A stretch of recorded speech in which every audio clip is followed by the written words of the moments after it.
Hello everyone, welcome back to Shiloh's Kitchen. Today I'm going to show you how to make mirchi bhaji in two different varieties. The stuffing will be different, the other process will be the same. For that what we need are bhaji mirchi, that is chilies. I've already slit them and de-seeded them. 1 cup of besan, 1/4 cup of rice atta. For one variety of stuffing, we want 2 tablespoons of sesame seeds, 1 tablespoon of whole dhania, half spoon of jeera. I've already dry roasted them, and I already soaked some tamarind, some sugar and salt. All grind it together, we'll get some paste. In one variety, I'm going to stuff this paste. The other variety I'm going to do with boiled potatoes. I've already added pinch of haldi, lime, coriander and some salt in it, and already mashed and made a paste of it, and some ajwain. Now we are going to make the paste. For that I have taken the dry roasted ingredients. I'm going to put some salt, sugar.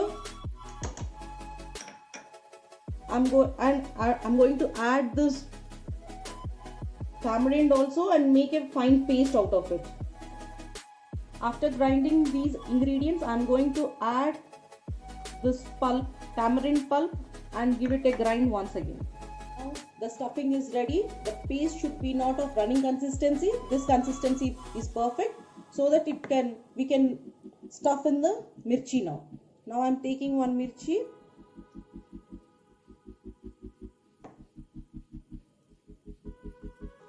Stuff the mirchi generously because it enhances the taste of the mirchi bhaji.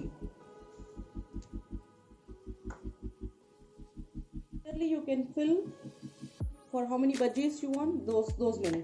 Now I'm going to fill in the rest aloo mixture.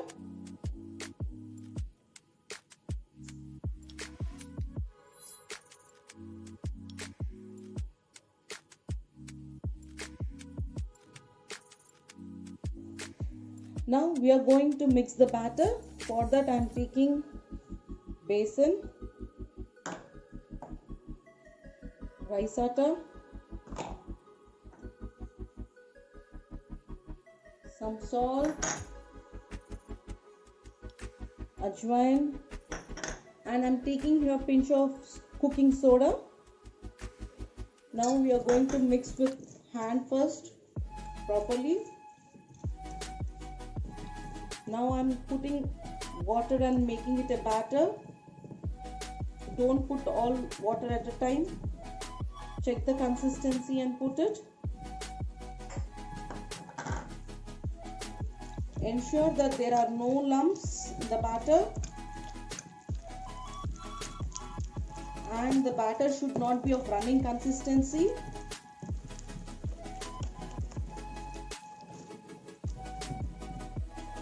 We need some more water. Now batter is ready. See, this is the required consistency. It should be of batter drop consistency, not too runny, because it has to coat the mirchi properly. Already my oil is ready for deep frying. Now I'm going to take mirchi bhaji like this. I'm to coat this with batter properly and drop it in the oil.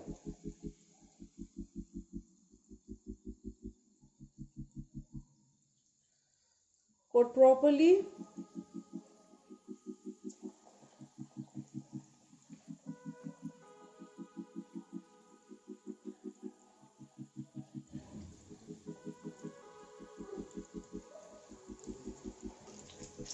Now our mirchis are nice golden color. Now I'm going to remove them from the oil and place it on the tissue.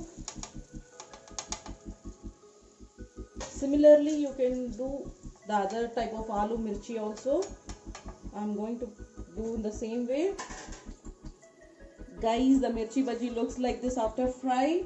And there is one more variant that you can do, which will be crispy and very tasty. After the mirchi bhaji is fried, you have to cut it into pieces, small pieces.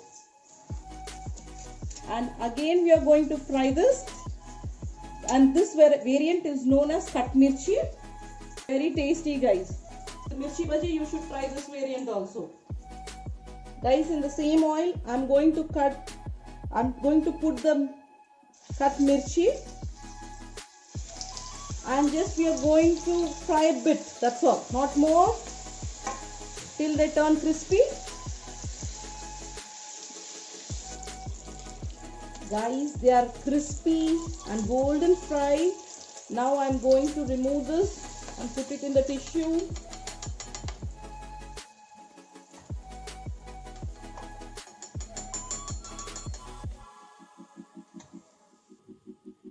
Guys, you can see that our mirchi bhajis are ready to eat. See, this is aloo mirchi, this is masala mirchi. I've garnished with some chopped onions and coriander, and this is cut mirchi. It goes well with some tomato sauce or imli ki chutney. I've served with here imli ki chutney. Hope you all liked my video. Please like, share and subscribe my channel.